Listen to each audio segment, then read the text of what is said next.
Welcome to a new episode of Dynamic CISO Talk Show. My name is Rahul Nilmani.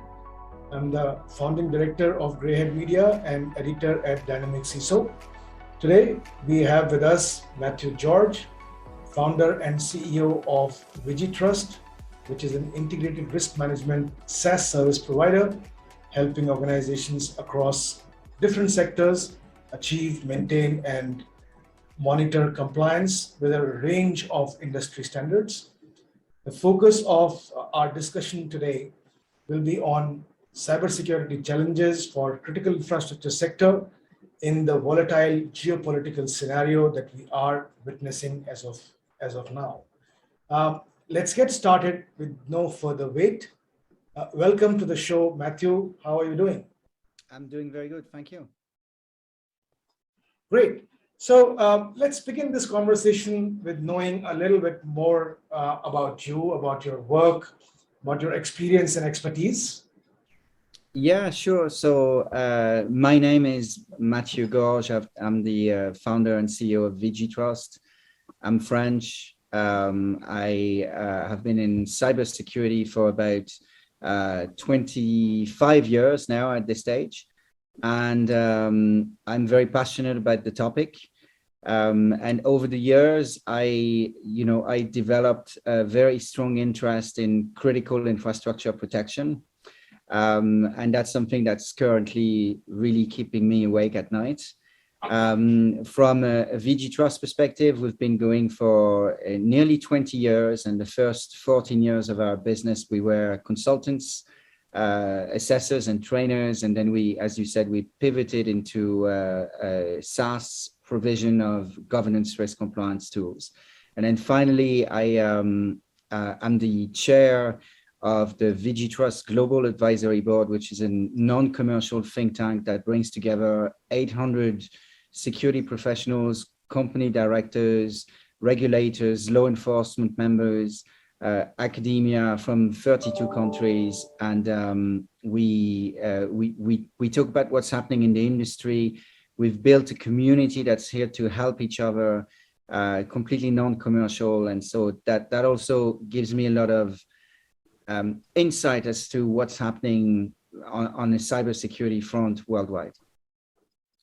Oh, that's excellent. I mean, really fascinating to know about your experience and special interest in the critical infrastructure sector, as well as the VigiTrust Foundation, which actually volunteers to work with the industry.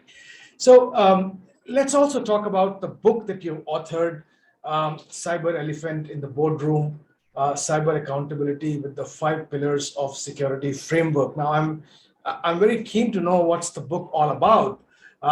What 5 pillars are you talking in the book, and why did you feel the need to write it in the first place? So these are 3 very good questions. I'll take them one by one. Sure. So the book is called The Cyber Elephant in the Boardroom. And as the name indicates, we're trying to address the elephant in the boardroom, which is that nobody wants to talk about cyber. So when you talk to the board and you say to them, well, do you understand your cyber accountability mandates and the fact that you're responsible for cyber security and compliance? Generally speaking, they go through what I call the 5 stages of cybersecurity grief. And the first one is denial. That's not my problem. My problem as a board member is to create profits for shareholders. It's to generate jobs. It's to pay tax, and it's to grow the business. Cyber is not my problem. The next one is anger. I've already told you it's not my problem. I've given you money to hire a CISO. I've given you money for firewalls, antivirus, and training. Go and talk to the compliance and security team. Then comes bargaining. Okay, I can see that our competitors have been hacked or that the regulators is knocking at their doors. So maybe I need to be prepared. I'm going to hire a big firm and get a security assessment with a nice logo on it. And that'll be me out of the woods. And of course, it's a good start, but it's not a silver bullet. Then comes depression. Oh my God, we have been hacked. The regulator is at the door. What do I do? And then finally comes the acceptance stage, which is that it should be a cyber topic. It should be a topic for the board, similar as any other risk. And I think that one of the reasons why I wrote the book is because as security people and compliance professionals, we're often guilty of not speaking the same language as the board, which creates a disconnect between what we're trying to achieve and what we can do to help us achieve it. I don't really want to hear that the board doesn't understand risk. That it's their job to take risks. You know, they take financial risk, growth risk, HR risk, political risk sometimes, positioning risk. So they deal with risk day in, day out. The reason why we're not dealing with cyber risk is because we're not actually explaining to them that it's within their mandate and they need to do something about it. And then finally, when you want to make it digestible for them, you need to talk in plain English. And so for me, that's why I created the 5 pillars of security, that framework that you mentioned. And it's based on the idea that whether you look at data protection frameworks in India, in France, in Australia, in the US, they all dial back to 5 common denominators that everybody can understand: physical security, people security, data security, infrastructure security, which is your wider infrastructure, your networks, your remote workers, your remote sites, your franchisees, your subsidiaries, your cloud, your applications, your third parties, fourth parties, and so on. And then finally, crisis management. And so if you go to the board by talking about those 5 pillars and how they apply to your organization, they'll understand it immediately. And then you tell them, we're at risk here. That's our risk exposure. And you can start having a much more proactive, intelligent discussion because you'll be speaking the same language. And to your last question, which was, why did I decide to write a book? I actually didn't really decide on my own. Some members of the advisory board said, you should write a book about the 5 pillars. And I was like, yeah, but the 5 pillars is it's a methodology, right? I need to make it a bit more digestible. So I wrote the book, and I actually turned the situation around and asked 10 of my members of the advisory board to write guest chapters. So that's how it came about. No, while I'll certainly lay my hands on the book because the way you explained it sounds very interesting to me. And the way you started explaining about the book, about the depression, frustration part, I completely agree with you. And the sole reason for that, which you highlighted a couple of times, is the fact that security folks are surely not able to speak the simple English language and the business language, which can convince the board members who are already dealing with a lot of risks. So why not deal with the cyber risk as well?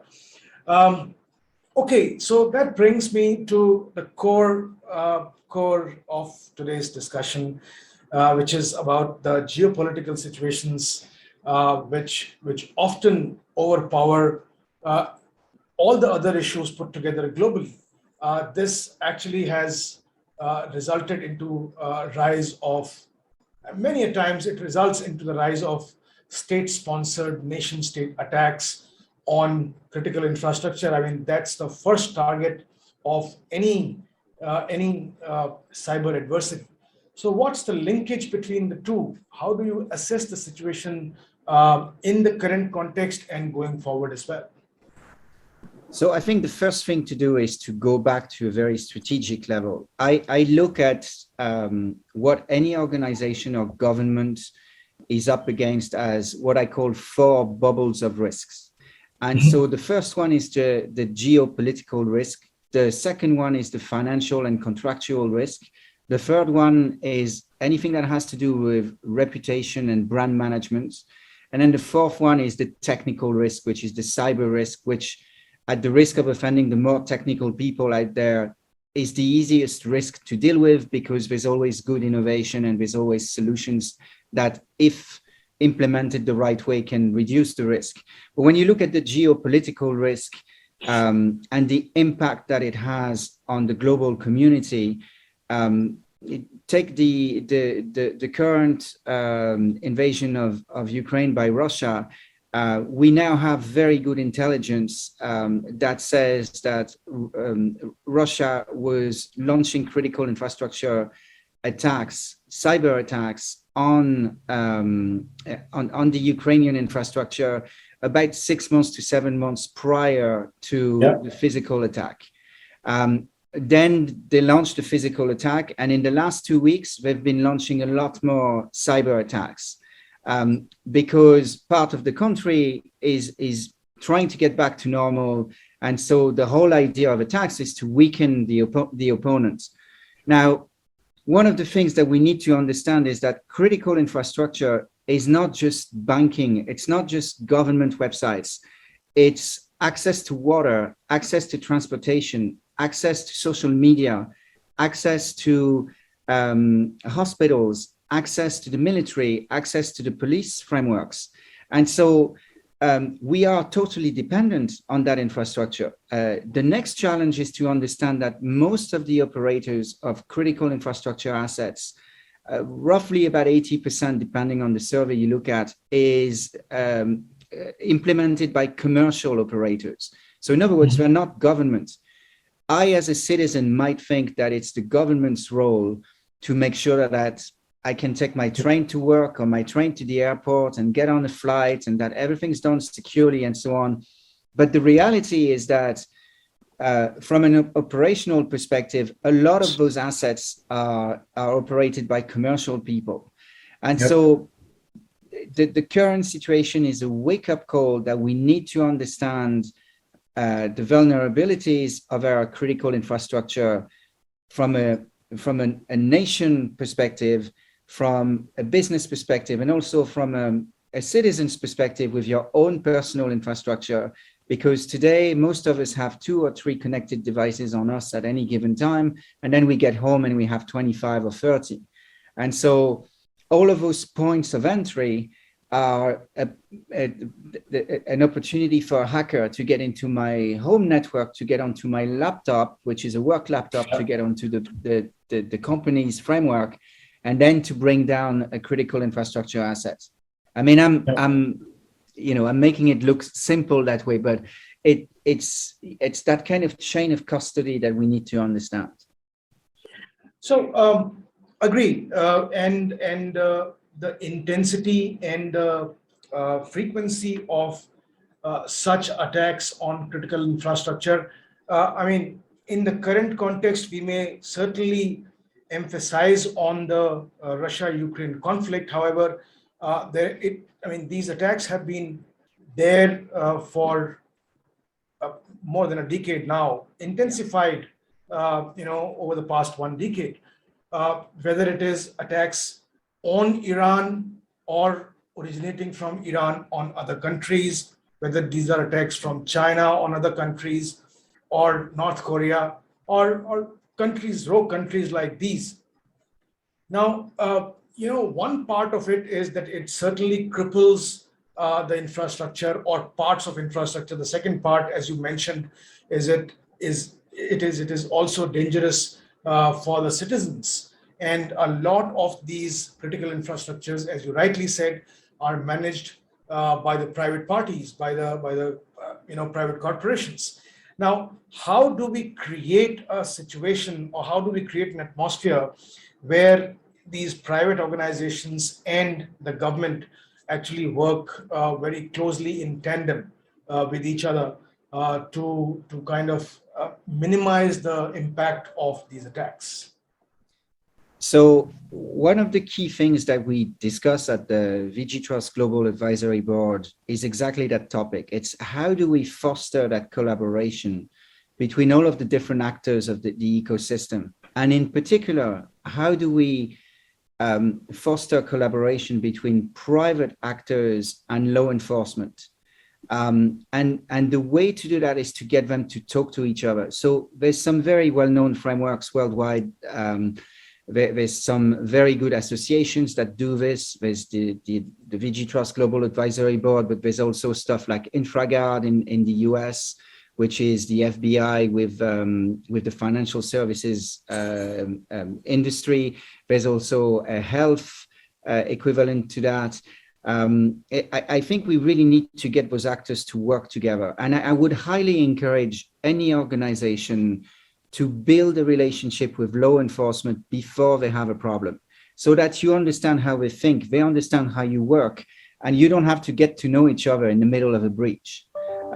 Or when the critical asset that you're managing has been down for a while and they're at your door, right? Because it's too late to build that cooperation. That cooperation needs to be built on an ongoing basis. And one of the other things that I always say is that security is a journey and not a destination. So you get a few pit stops along the way, but you can never stop, because the threat actors and the threat landscape changes all the time, right? And we need to stay in touch with what's happening. To your earlier point, I think that we have to come to terms with the fact that most of the attacks are becoming more personal. Whereas 10, 15 years ago, a hacker would get great delight out of defacing a government website. Yeah. Today, that's not their objective. They either do create major disruption, or they're after your finances, or they're after your health data. So if you look at Colonial Pipeline, that's access to energy, that's impacting on Joe Public, right? On me, on you, on our families, and so on, not just on businesses and governments. You look at the health service executive in Ireland, where all of the hospitals were brought down within a day or two, and they were back to pen and paper for 8 to 10 weeks. That is impacting my ability to be treated if I have a problem. That's impacting my health. Now, that's serious. Like, you attack my credit card, I'll get a new card, I'll probably get the money back. You attack my health, I only have one set of health. I can't get that back. So I do think we need everybody to understand that. And this is done through security awareness. This is done by educating the board, educating the senior managers, educating everybody in the organization.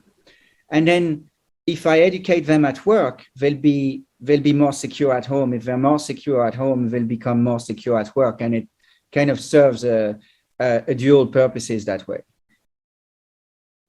So, Mathieu, also, I'm given to understand that the efforts from various governments across the world, especially aimed at protecting the critical infrastructure, and also coordination among themselves, has also intensified. For example, if we talk about the NATO Cooperative Cyber Defense Center, and a lot of coordination between various certs of different countries. Of late, the efforts have intensified. Do you think that it has resulted into anything tangible yet, or they are not so effective? I'll give you an attorney's answer. It depends on how you look at it. I think that certainly it is fostering the sense of collaboration. In terms of actual deliverables, it's too early to tell. We need a little bit more time. What we have seen in the industry is that certainly there's a lot more appetite for collaboration. There's a lot more appetite to share actual data. And we've started to see that the government institutions are starting to share more data with the private sector. One of the issues in those collaboration platforms is that the business community is saying, oh yeah, but we're sharing a lot more information than the government is sharing with us. And we're seeing a slight shift, but it's only slight and it's only new. So I think the jury is out. We'll have to wait and see in the next 18 to 24 months. Okay, so another very interesting aspect about state-sponsored cyber attack, as you mentioned, that Russia, before waging the actual physical war, 7 months prior to that, it started attacking the critical infrastructure sector in Ukraine, and tried to cripple certain services, and it continues to do so. However, now we are witnessing a counter cyber attack in a lot of domains from Ukraine. Ukraine has created a great IT volunteer army, if I'm not wrong, which the task of which is solely to attack some sensitive organizations in Russia. So, do you think this is a pattern which is emerging and will take some shape? Yes, I mean I would even say that it's not emerging. It's gaining traction. It's been there for a little while. Not everywhere, but the whole concept of retaliation. So if you physically attack my country, I have a right to attack you back. Whether I do or don't, it's my choice. In the cyberspace, there's still a little bit of confusion there, but there are some countries that have declared, just like the US, if you launch cyber attacks on us, we reserve the right to launch cyber attacks on you. And so I think that if you look at the vastness of Russia or the Russian Federation, and you look at their critical infrastructure, it is extremely vulnerable. And so if I was in Ukraine and I was in charge of launching a counterattack, I would certainly have plenty of targets to choose from, because they're not all protected the way they are supposed to be protected. And so I definitely think we're going to see that again. That concept of the IT army is probably something that had not been taken into account by Russia. Of course, they expected some counterattacks because Ukraine has also been known for launching cyber attacks. Absolutely. And not just against Russia. And the level of technical knowledge in Ukraine is really, really good. There's a lot of Western companies that outsource their software development to Russia, to Ukraine. Right. So they have the skills. The fact that they've managed to rally up a lot of people, including people that are not from Ukraine and have nothing to do with Ukraine, is a very interesting concept. It's like the cyber resistance. And I think that in future conflicts, we can expect that to happen as well. Yeah, it's a very interesting concept. Actually, the friends of Ukraine are uniting against the oppression which is being forced by Russia. So tell me one more thing before I move on to the last set of a couple of questions. Does this have ramifications in other parts of the Europe as well? I mean, I'm talking purely in terms of danger to the critical infrastructure in other parts of Europe, other countries of Europe. Is Russia also planning to do that, or do you think it can do that to other countries? Well, yes and yes. Russia has already indicated that they would go after any country that supports Ukraine in any type of attack that they can launch. And so their reasoning behind it is, if you help Ukraine and Ukraine is going to launch a cyber attack against us, we're kind of linking that cyber attack to you, and therefore that gives us the right to attack you. So all of the major Western countries that are supporting Ukraine are bracing themselves to do that. But there's some interesting unintended ramifications of all of this. If you look at Germany, for instance, that said they would never reinvest in their military and invest in their defense, they decided that they would invest a massive sum of money. I forget what it was something like 100 billion, and that part of it would go to cyber defense. And you know, I do think that it's something that was unintended. The other point worth mentioning is that from a critical infrastructure protection, the West is certainly looking at their own ecosystem and trying to identify where targets are extremely vulnerable to take corrective action.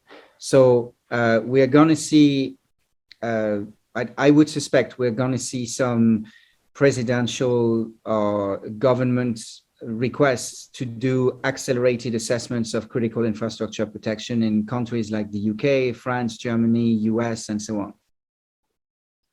Excellent. So coming back to your book, does your book also suggest the methodology to protect critical data assets? I mean, in current scenario, most data being in the public or co-located cloud infrastructure, how should businesses address the issue of resilience and business resilience and risk management?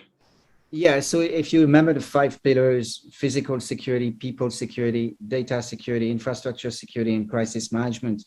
So if you look at data security, the book goes into what is data. Is it structured? Is it unstructured? How did I acquire it? Did I have the right to acquire it? Am I using it for the right purpose? Do I have a secondary purpose on the GDPR or something else? What do I do with that data? Where does it reside? Is it on my servers? Is it in a private cloud, hybrid, or public cloud? Who has access to that data? And what happens if something goes wrong? Do I have a backup? Do I have an emergency response plan? Did I really map all of the different incidents that could happen? And I'll give you a perfect example. If you've currently got data in Russia and you're a Western organization, you'll never see that data again. You'll never be able to go in and retrieve the backups and the hard drives, not in the current circumstances. I mean, I'm saying never. Absolutely.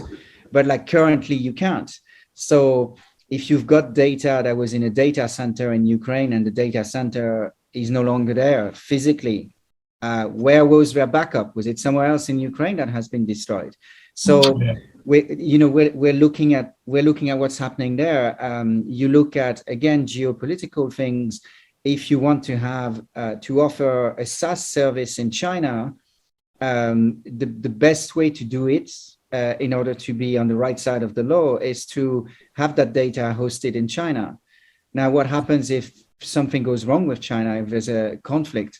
Will you be able to access that data? Is that data critical to your business and to the way you do business? So we talk about that in the book, and we talk about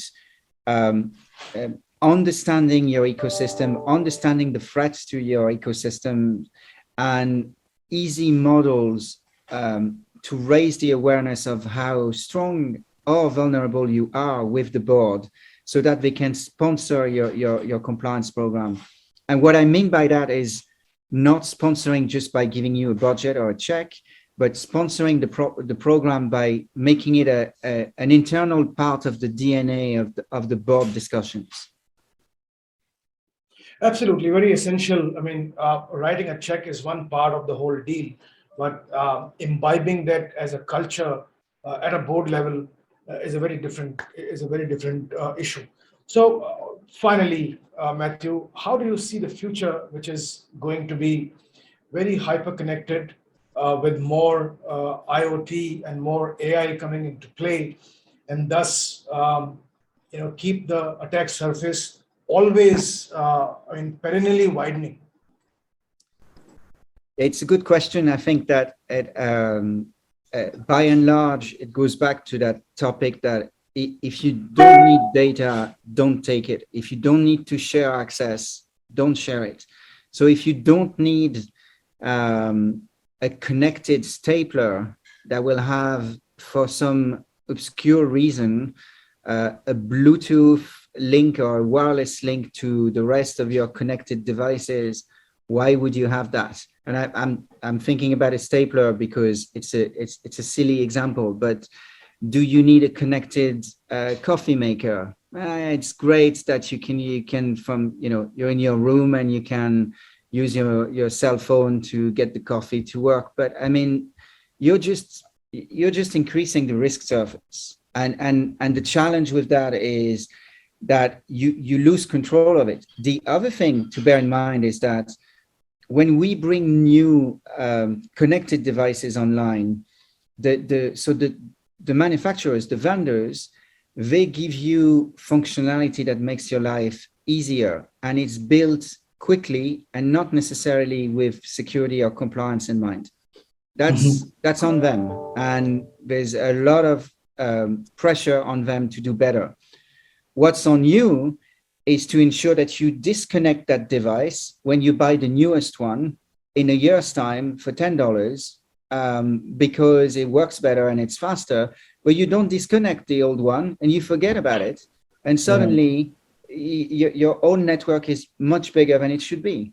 And it's the same with private organizations. I was talking to somebody this week about the blind spot in the network with the connected printers, right? So we often forget about connected printers. That printer is a tool that allows you to scan to email, scan to fax. It has a hard drive that's as big as my laptop 3 years ago, and it's potentially not protected. So, you know, there's all those little forgotten bits within the network that we need to look at. So the advice is to understand what is critical for you, understand the data that you can't afford to lose, the data that you wouldn't want to have in the public domain, and work from there. You know, see data as a core asset of how you do business.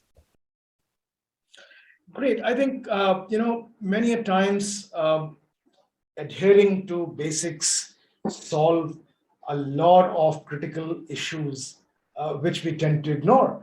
And you know, that's why everyone who has acquired wisdom over the years harps upon the fact that, you know, keep your basics right.